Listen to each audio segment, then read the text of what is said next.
Welcome to Talking Volumes, the podcast about architecture made by students, hosted by me, Euan Russell. And me, Reuben J. Brown. And welcome to our first series of episodes considering the built environment from lots of different perspectives. We're about to begin our first term of architecture school, so these episodes are all about confronting our own experiences of architecture and thinking about how it affects the ways in which we live. And along the way, we'll use architecture as a lens to understand history or politics, philosophy or art, and any other fields it interacts with. In this episode, we think about how the design of our buildings and streets affects the everyday experience of the people who collect our rubbish. In the first half of the episode, we'll talk about what a day on the job actually looks like and try to understand the experience of collecting rubbish. And in the second half of the episode, we'll talk about architecture and space and how they have a huge impact on how this process is carried out. Stay tuned.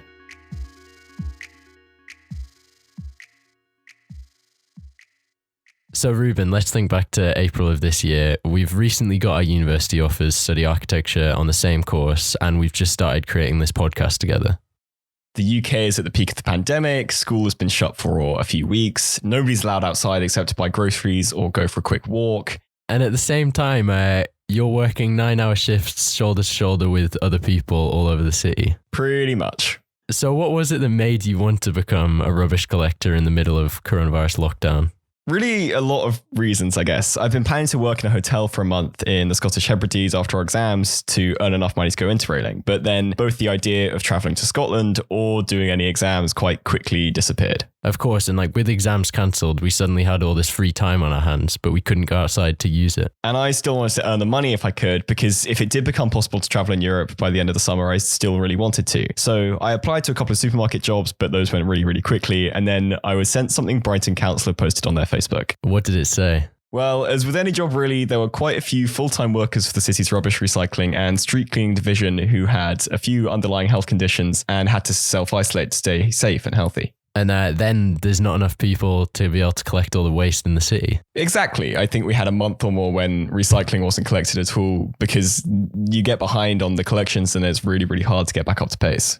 So the city was in pretty urgent need of more workers and you're young and healthy with total free time. Yeah, exactly. And it felt like a good way I could help the city a bit in the pandemic and also earn a little bit of money to travel with later. But one of the main things I enjoyed while I was doing it was being out working in the centre of town at 8 a.m. on a weekday and the roads being totally empty and seeing all these little bits of the city that I'd never known even existed before. So when you say you're out in the city working, what does that mean? What does the day in the life of a bin man or waste collector look like? And yeah, you're using two terms there to describe the job because it's kind of a tricky term. There's the colloquial one that I think we all know that is bin man, but obviously that's such a gendered term. And I did work with a lot of women. So for the remainder of this episode, I guess we'll go with waste collector. But by that, you may understand that term as being bin man, I guess. But the first thing to know about that is that the days start really, really early. And my shifts began at 6 a.m. most days, which meant waking up around 5:15. But I was actually really lucky because the depot is just 10 minutes walk from my house. And when we were in Brighton a few weeks ago, we walked past it that night. But housing in central Brighton is pretty expensive and it's basically a minimum wage job. So lots of people who work full time there can't afford to live near the depot. So some people were driving in from towns half an hour away or more and would have to get up even earlier to get to work on time. Right, so you'd be walking to work in the depths of lockdown before sunrise. That sounds quite spooky. It was. Most mornings, I probably wouldn't see anyone until I got to work. And I'd be wearing full high vis and steel toe cap boots and a face mask and kind of geared out for the apocalypse. And then when I get there, it's strange because there are people everywhere waiting to get sent out on their rounds, chatting with their friends and drinking coffee. And it was like being kind of in a little bit of the normal world.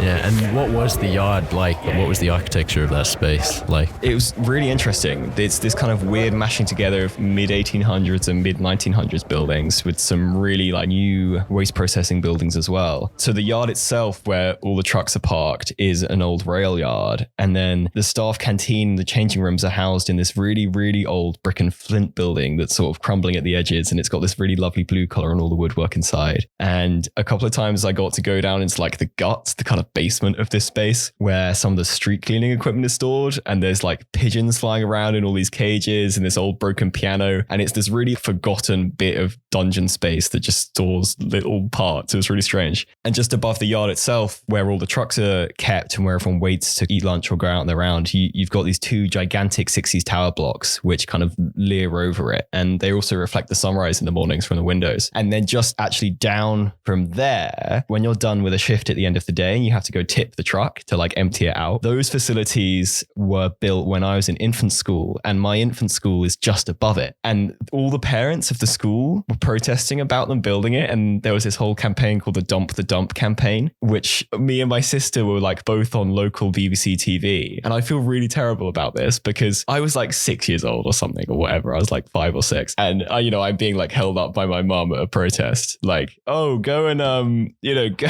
like this, like dump and all of that. And now actually we look at it and it's like, no, like you've got to have this facility somewhere. It actually really makes sense that it was in this site. It's a clean development.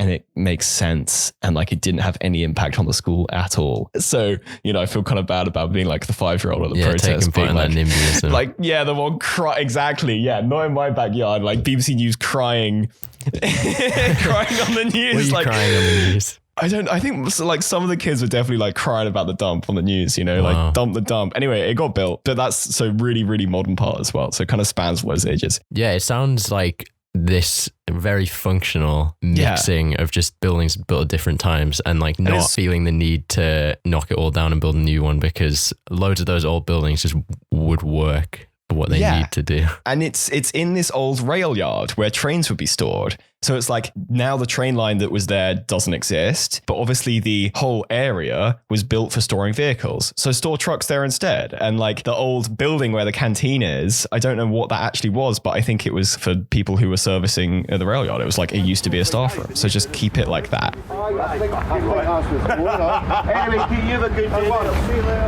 It's also on all these weird different levels as well.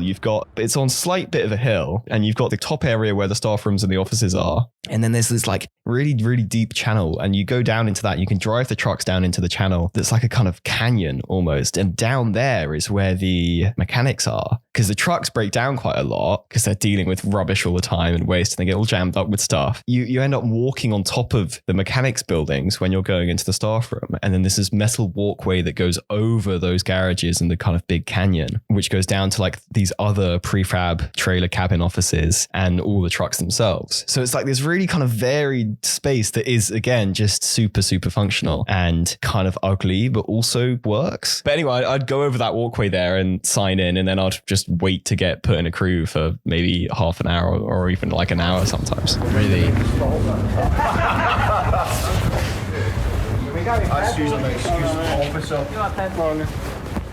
And were you working with the same people every day? Like, did you get a consistent round? Because I was just on a temporary 0 hours contract. All the full-time workers were on their normal rounds, and then I'll just be put wherever I was needed on a given day. So I was in different teams every different day, basically. Yeah, and that sounds quite unsafe coronavirus-wise. Yeah, I think like it really was. And I think all the workers were pretty uncomfortable about it. You get put in a different crew every day, and that's usually 4 people. And then you'd get on map and the area that we're going to do that day. And then we'd go to the truck. And once you're in the truck, there's 4 of you crammed in the front cabin, shoulder to shoulder. And you spend, a good kind of couple hours of your day in that space, breathing and coughing all over each other. Yeah, and if one person gets the virus, then the other 3 people in the truck would definitely get it, and they all go in different trucks the next day with 3 more people, and again the day after that you could end up with like a really serious outbreak. Yeah, and there were people who were like joking about that in the yard as well, who were like, we should all be getting tested every day, but maybe they're deliberately not testing us because if they did, they'd have a heart attack. I might have missed it. Everyone knew that it was really a pretty unsafe environment, and it did get a little bit better as time went on, but I still really don't think it was like a just environment, especially for people who are working it who aren't getting paid enough for how much physical effort and expense there is in doing that job. I think for me, I hope that at least I would have been okay if I'd caught it. I'm young and I'm healthy, but a lot of the people that I was working with were a fair bit older and a fair few smokers and might have had some really scary problems if they caught it. And And at that time, the government guidance on mask wearing was really, really washy. So most people didn't. Yeah, it felt pretty dangerous right at that kind of peak of the pandemic. And really dealing with the city's waste can't ever feel like the most sanitary environment. Yeah, not at all. And then again, other people were joking about that as well. Like they had some of the best immune systems in the UK because of all the stuff they come into contact with every day. Man, sad but true. Yeah. Well, I don't know if it's actually true. Yeah, probably. So you go in the truck and all get in, and then you drive to the start of your round, right? Yeah, and that's the good thing about being in a different team every day is that I would get to go to a totally different part of Brighton every single day.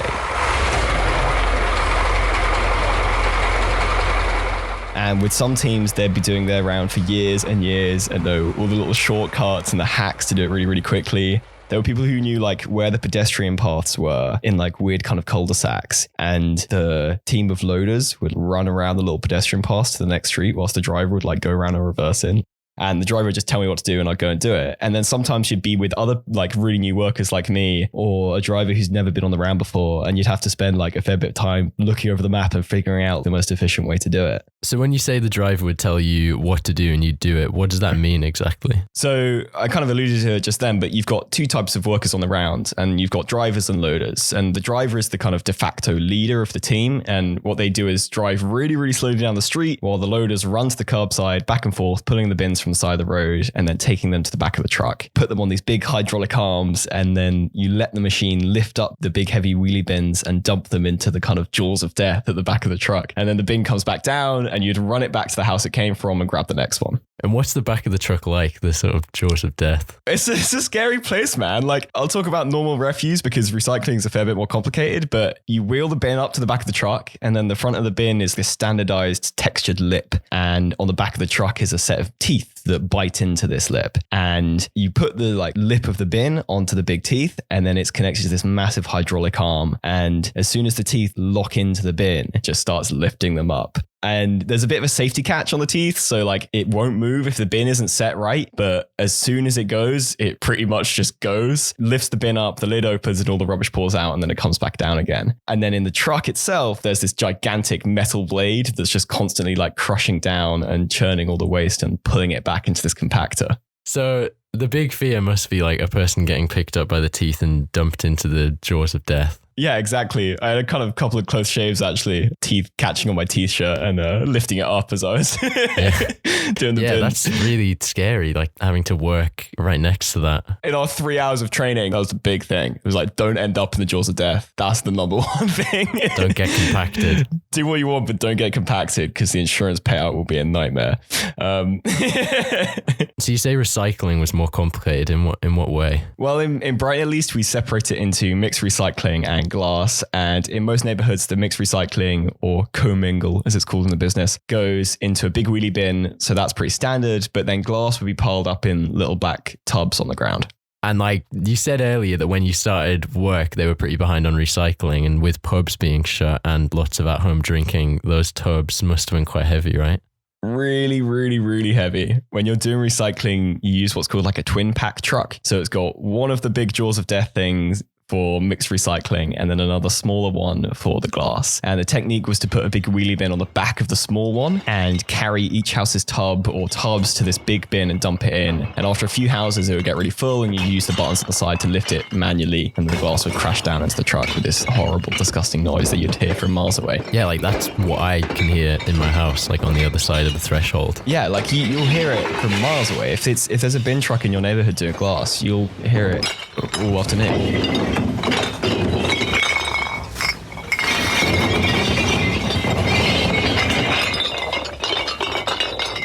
So close. And do you think that's messed with your ears at all? I think so. I started wearing it like earplugs a couple of weeks in, but those first few shifts were pretty rough. And you'd turn your face away from the truck because it would spit out little shards of glass. But then that means that one of your ears is facing right at the sound. So you're a meter away from that sound. Man. And how long were your shifts? Some were longer than others. And again, because you're getting put on a different round every day with a different team, you don't know how long you're going to be out for. I might finish at midday one day and then 3:30 the next. And I did a round on garden waste one day that covered half of the entire city. And we just do a few bins per road. And we did a 12-hour shift that day, I think. And how much walking do you do in that kind of of time? So my iPhone health app said my biggest distance day was April the 13th, and I did 22 kilometers, which for me is about 27,000 steps. But it's not just steps, because you're walking back and forth from the truck down these streets, either pulling a really heavy wheelie bin or lifting a really heavy tub of glass. So it's like a 7-hour full body workout. And between a team of 4 of you, you might do 2,000 or more bins some days. And does that get any easier as time goes on? I think I started getting better at it and started getting the bin in the right place on the truck more and more often. And my body started adapting too. I got these weird kind of knotty muscles in my forearms after a few weeks. And what about the full-time people, the people who've been doing it for years? Did they find it any easier than you? Yeah, I think so. A few people I was with would have some fun with it sometimes. They had a few trick shots with the bins, like trying to carry 2 or 3 at once to the truck. But I never wanted to feel like I was slowing a team down. So what I didn't have in skills or experience, I'd try to make up for by going faster and getting the job done. Okay, cool. That's actually really interesting to hear about that process, because you always see it happening, but you don't really figure out the complexities of it. And it's quite a designed process, really. With you talk about the truck and the little lip that the bin attaches to and stuff like that. And as a way of interacting with the city, that is also so interesting. You get into this rhythm. I think there's this dialogue between the very standardized algorithm parts of it. I did decision math at A level, and a lot of decision math is about finding routes to do things really efficiently and about working out the most efficient ways to do processes like this and automate processes. And there's some parts of this job that feel like that, the routes themselves and figuring out how to do that the fastest, and the actual bin and the units with which we're dealing directly are really standardized and really automated, and you just do it again and again and again. But then it's interacting with the kind of organic nature of a city and all of the mess and unpredictable nature of a city. So you're right, it's that interaction between very human accidental design on a large scale and then the very deliberate design of trying to deal with that. Yeah, so I feel like I've got quite a good picture of how it works, but let's talk about the architecture now, since that's what the show's about. I'd like to know how architecture would affect your day, what would make a street really easy to clear and what made something really frustrating or just plainly hard work. Well, I think that was really one of my favorite parts of the job. I got to experience and understand architecture in a whole new perspective, especially the architecture we can think of as really quite mundane, terraces and cul-de-sacs and blocks of flats. I think when residential buildings like that are designed, there's of course loads of focus on the people who live in the building and how they use it. But those aren't the only people that have to use the building. People who deliver mail and who collect the rubbish, their experience really matters too. And we have to consider the experiences of everyone who interacts with the building. So I'd like to know what made a good architectural experience for you when you were at work. For me, I think from the perspective of a refuse worker, there were 3 types of building or streets that would really have very different experiences for collecting rubbish. You and your family home in Durham is on a little cul-de-sac, so let's start with these. Yeah, tell me what it's like to collect my bin. Well, cul-de-sacs were pretty great for me when I was doing the bins. I'm no great fan of the cul-de-sac as an item of urban design when it comes to density, walkability, or the integration of shops and housing, but they have some great design features for loading wheelie bins. So let me think about my cul-de-sac. There's a little strip of road with a couple of semi-detached houses on it, leading to this concrete square with the other houses lined up around the outside looking in. So how do you collect bins from that? Well, here's why I'd look forward to a cul-de-sac on the round. Generally, the driver can't turn the truck around at the end, so they have to reverse up the little straight bit of road. But while they're doing that, the loaders will walk down to the end of the street and pull all the bins into a big lineup, and usually get a chance for a quick rest when you're waiting for the truck. Oh, right. So the cul-de-sac is sort of like a point of rest almost sometimes. If you're doing a neighborhood that's got a few, you look forward to them because it's kind of a bit of a breather for everyone. Yeah, yeah. And most of the houses on cul-de-sacs have driveways as well. So is it quite easy to just wheel the bin from the house out onto the road? Yeah, because there's no curb. It's just like a straight ramp onto the street and it's super, super easy. And also most people just leave the bin at the end of their driveway. So it's just there and ready to go. So then the driver reverses down the street and stops at the line of 10 or more bins that we've set up, jumps out the cab, and then everyone on the crew goes into rapid fire mode onto the jaws of death, running the bins back to the houses that they came from. And it feels like it all gets done super, super quickly. I guess as you said before, though, cul-de-sacs are actually really sparse in terms of the number of houses in a given area or in any street. And with the delay of the driver reversing up the street, it seems like they're maybe not actually very efficient to clear. Yeah, not at all, I think. The fact that you might get a chance for a quick break doing a cul-de-sac is kind of evidence that they're not very efficient, but they are really easy. So it's sort of like a trade-off, do you think, between ease of use and efficiency?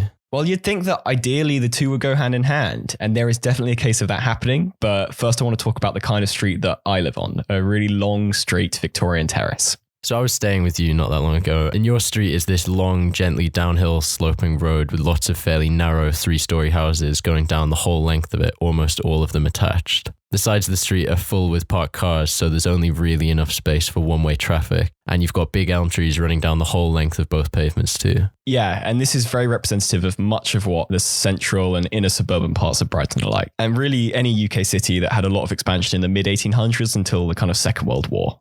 And then the bins themselves are lined up on the pavement side of the wall of the house's little front gardens. So thinking about it, the street is actually really busy and dense with trees and cars and lampposts, parking meters, locked bikes. And then you've got pretty tall curbs separating the road from the pavement too. Definitely. And I think that density of detail and what might be described as a sort of street furniture sometimes is actually really healthy for creating livable areas. And there's research that suggests that drivers really slow down on streets like that because there's lots more information to process. But it also slowed us down in doing our job and makes it kind of harder. There's more to deal with. That's really interesting to me because that is a clear point in which your perspective as a waste collector is really different from your perspective as an architect student or just someone who lives on a street. And the things that make the space you live in more enjoyable for you as someone who lives there might do the complete opposite if you're collecting waste from that street. Yeah, they become obstacles to you doing your job, as opposed to ornamentation that makes your life. It's like when functionality and aesthetic butt heads with each other. So yeah, they're very different for different people using that space. And a lot of these streets are really long too, so the chance to get that little break like on the cul-de-sacs really isn't there, right? Yeah, it's pretty full pace the whole way down on the terrace streets. And because they're so linear, it can be pretty easy for one member of the crew to fall behind the others. So it's really down to the driver to know where everyone is at all times. The other thing that the driver needs to do with these kind of neighborhoods is plan the route really carefully as well. Because Brighton has so many hills, you really don't want to be working up a long, steep terrace street in the sun. So, okay, you start at the top of a long terrace street and then you've got a straight line running all the way down with maybe a couple hundred bins to clear. How long does that take? A street about the length of my street might be 30 to 45 minutes, and each loader would take a side of the road. I'd go to where the wheelie bin is on the side of the pavement, turn it around so the handles are facing me, and then find a gap between the cars to pull it through and give it a big tug over the curb. And then I'd have to twist it around again to put it on the truck. And that repeated twisting motion on heavy bins causes some pretty significant torsion on your forearms. And then you'd run the bin back through the gap in the cars as the truck would creep forwards another 5 meters. And then you'd run to the next house and do it all again, all the way down that road for 300 to 400 meters. Sounds like you could get in quite a rhythm after a while. Yeah, for sure. If you've got a good team and everyone's communicating well, it goes pretty smoothly. But I think, again, though, with all the stuff that's on terrace streets, it's pretty easy for that rhythm to be thrown out. If you've got a funny paving slab sticking out that the bin gets stuck on as you're trying to twist it around, then... Yeah, it sounds sort of like these less homogenous environments, which are sort of arguably nicer to live in, create more things which can go wrong and break the waste collection rhythm, I suppose. Yeah, I mean, when I was writing my kind of notes for this episode, I was really reminded of the Sterling Prize winner from last year, that street that Mikhail Richards did in Norwich, which is a kind of integration. It's somewhere in between Victorian terrace and the kind of ideas of urban design from the 60s. It's such an interesting project, and if you haven't looked into it yet, I'd really recommend doing that. I was having a look at how they do bins, and I was trying to find it on photos and stuff and go on Street View, and it looks like, and obviously I've not been to that development, but it looks like they find a really happy medium where like the streets are kind of, they've got furniture and they've got ornament and they're really livable and they're really safe as well. But it also seems that the curb heights, and this is like an accessibility thing as well, for wheelchair users, it's like getting up and down those steep curbs is impossible. So it's kind of good urban design across the board, but there is this really lovely middle ground, I think, in that development between like the livable ideas of the less homogenous space and also kind of usability for the people who are using the streets for a more functional purpose. And I suppose pedestrians could also get in the way. Like you've got to work around people walking their dogs or cycling past the truck. And in April, everyone was really aware and tight on that 2 meter social distancing. So that must have been quite tricky too at times. Yeah, for sure. You really have to think about the whole dynamics of using the space all the time and what the most efficient way of using the space to do your job is. I think with the density of those terraces, there's really a lot of obstacles that make the work quite mentally taxing too. And there's a lot of split-second decision-making that you've got to do all the time, on top of the constant physical exertion of using and going through the space. I mean, to me, it kind of sounds like a job that lots of people would really love to be automated. You know, it's tough on the workers, and I'd say they're definitely not paid a fair wage to compensate for that physical toll. And you've got these fixed rounds that need doing at a set time each week, and the bins are standardized size. It's also highly repetitive. In lots of ways, it's perfect robot work. But also, with all the complexities you're describing, it feels like it would be super hard to do that. It's responding to a setting that's very human and hard to predict, and making quite subjective judgments in a very direct response to the spaces you're operating in. Yeah, I think definitely with these old Victorian streets that were just never designed even for cars, I don't see how a robot would be able to navigate doing that without a really dramatic restructuring and mass redesigning of street networks to fit in with automation. Saying that, I didn't mention earlier that there was a type of architecture that was actually really great for efficiency and ease of use for the waste collectors. And coincidentally, it's also a type of building that you might actually be able to program a robot to collect from pretty easily. That sounds interesting. What sort of architecture is that? So it turns out that blocks of flats are actually really, really great at dealing with waste. Right, okay. So I know neither of us have lived in an apartment building before. So how does that actually work? Well, it's all down to a special room that seems to be pretty unique to big buildings, and that's a bin store, which in most cases I was in contact with was exactly what it sounded like. A dingy, blank concrete room on the ground floor filled with those extra large commercial sized bins. In a 20-unit building, you might have 2 or 3 for standard waste and 1 each for mixed recycling and glass. And that's literally just a room for bins. So I guess it's not really a place where the architect's going to spend their time furnishing. Yeah, exactly. This is really, really a case of function over form. So this bin store, first, how do the residents use it? And then how do you use it? Most of them have 2 locked doors, like a semi-indoor, semi-outdoor room in a kind of airlock configuration. There's the residence door at the back, where if you lived there, you'd come through with your bin bags to put it in the big bins. And then there's the door that I used, which is a double-wide industrial door with a different lock for the council's kind of master key that unlocks all the bins doors in the city. So this is really an example of a space that's actually very specifically designed primarily for waste collectors. Yeah, exactly. We'd unlock the door while the driver was reversing the truck up to the doors, then maneuver the bins outside and put them onto those jaws of death and empty 10 families' bins really quickly with pretty minimal effort. And that sounds really good. But I suppose with the cul-de-sac and the Victorian terraces you've talked about, the influence on how you collected the bins was more by way of accident. They weren't designed with waste collectors specifically in mind, but here, because it is actually designed for that purpose, was there more scope for the design of a really great bin store versus a less ideal one? Yeah, I think definitely. And again, like we said at the top of the episode, this could really be an afterthought when designing a block of flats. In a couple buildings, the bin store would be down a really long internal corridor with multiple doors, and you'd have to drag the really, really heavy bins a long way, which was really awkward and also removes the efficiency and ease of use advantages. But it's also damaging to the paint and the floors and the doors in the corridor of the buildings. Or maybe you get an external door, but it would face right out onto a slope, which makes positioning the bin on the back of the truck really difficult and time consuming. I have to find this so interesting.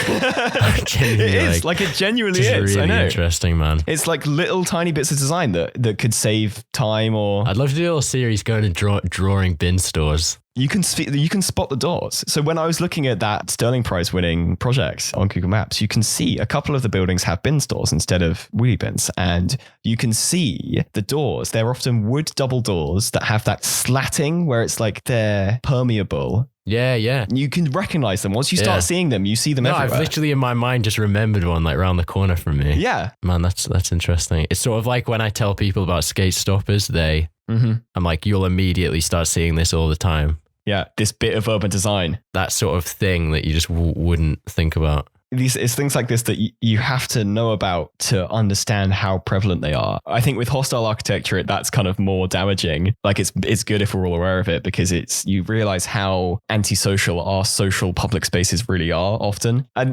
bin stores are less influential to the general population's way of life. If you're just walking down the street, like the bin store's not a big deal to you, but it does matter in how the entire city gets cleaned in the end.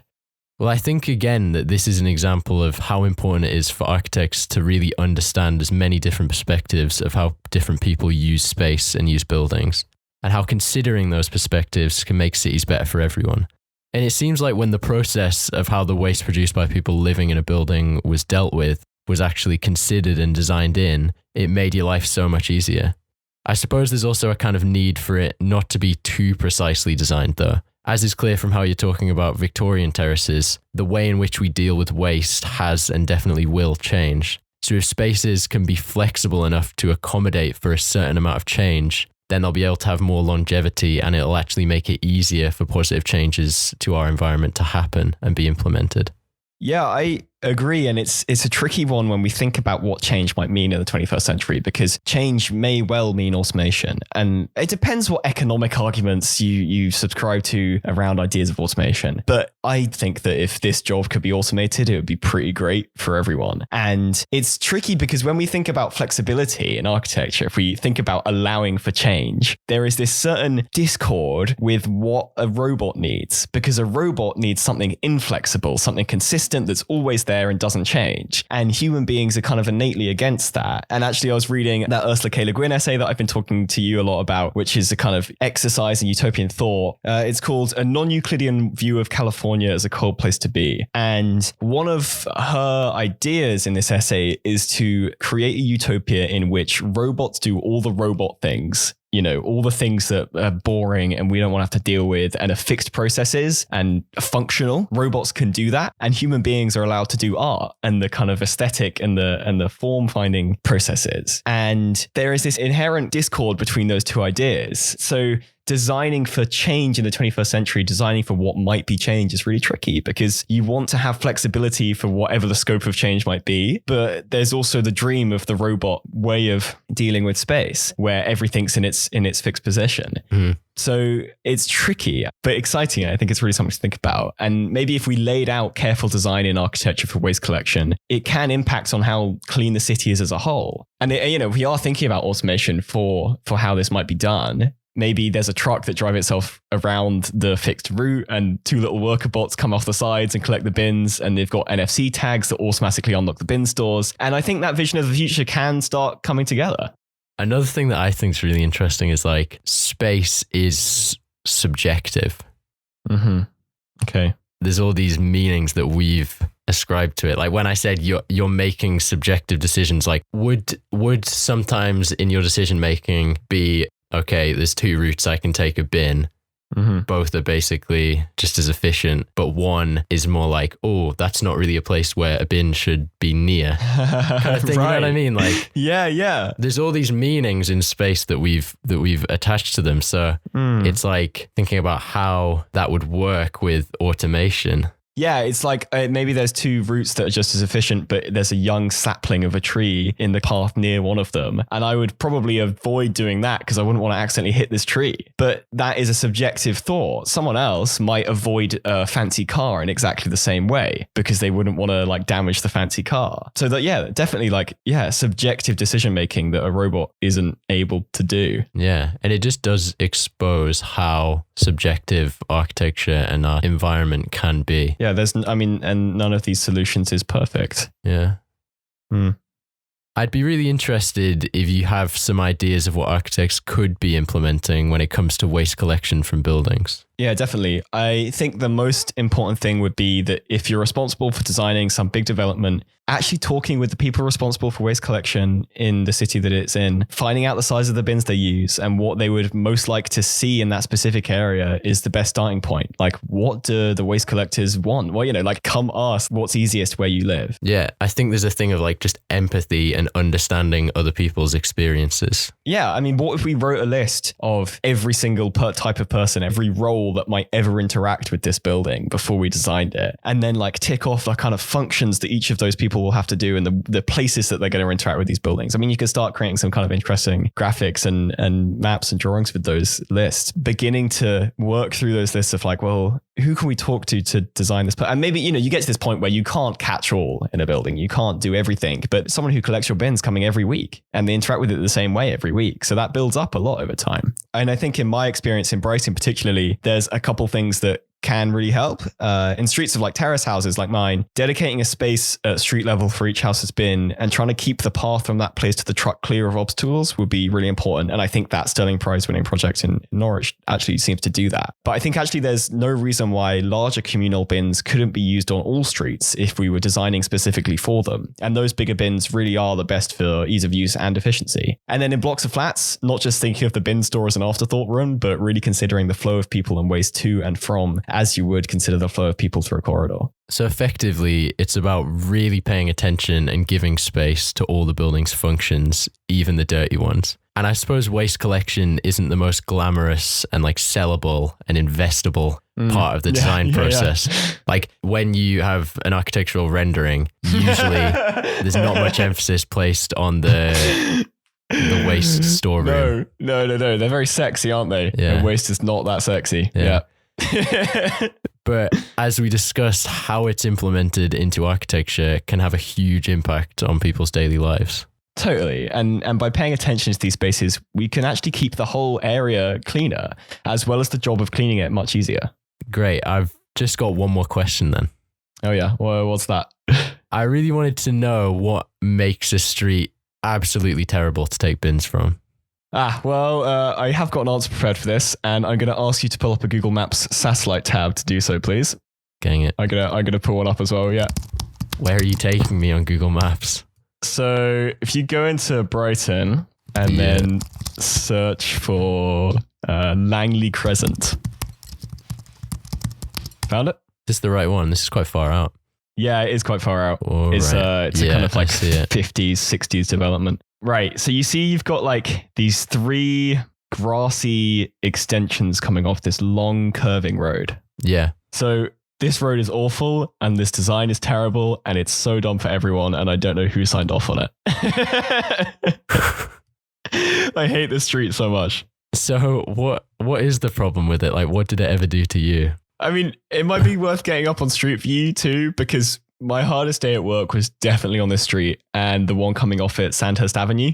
Effectively, the streets have these inexplicable grass squares coming off them. And they don't even have any trees or like play equipment on them. They are literally grass squares. And when we were doing the bins in like spring and it was really sunny, why would you ever spend time on this grass square? It's like blaring sun. It's a hill, so you can't actually like have a picnic on it. Yeah, it's just filling space with some grass. But then the other thing is you can't pull the truck up to the fronts of the houses where the bins are. So effectively, we spent 2 hours just doing these 2 roads with like very few houses on them, dragging tubs overflowing with glass up these massive grassy banks, emptying them, and then doing it again and again and again and again. That is so annoying. And it's just a thing of not thinking. Just like, oh, we'll just fill that space with some grass. Yeah, it's like, I don't understand how this is good design for anyone. Everyone who uses the space just makes it way more inconvenient. And it doesn't add anything. If they were like covered in trees or had like play equipment on them or like weren't on a hill, that would help too. Then I could think like, okay, well you've done a bit of urban design for kind of, you know, public social space. Fair enough. That's a good thing. But they are just blank bits of pointless grass. Yeah, like who was that designed for, you know? Like, yeah, what purpose does this serve? Oh man. So it's like all the worst parts of cul-de-sacs with none of the good bits, and it's on a big hill. So if I ever end up doing bins in Brighton, I'll make sure I avoid that round. Yeah, sounds like a likely scenario and a good choice.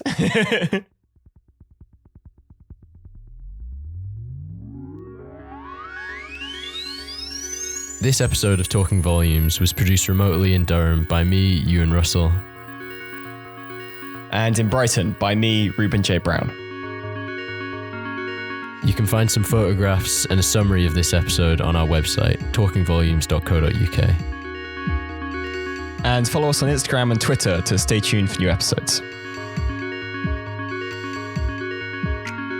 If you have an idea for an episode or just want to share your thoughts, we'd love to hear from you by direct message or email at talkingvolumespod@gmail.com.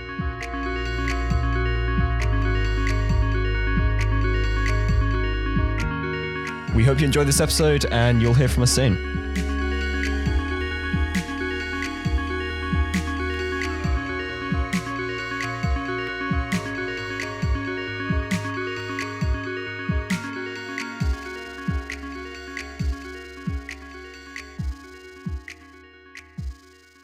There's one final thing I'd just quickly like to add, and this is something I didn't know when I started working, but people often tip their waste collectors, particularly around Christmas time, but also throughout the year. And it's always really, really appreciated if someone leaves a £5 in an envelope on top of their bin, because the crew can go get a cup of tea, and it's always really appreciated. So if you've got some spare cash on you and you see your waste collectors coming down the street, just consider taping it to the top of your bin. That'd always be really appreciated.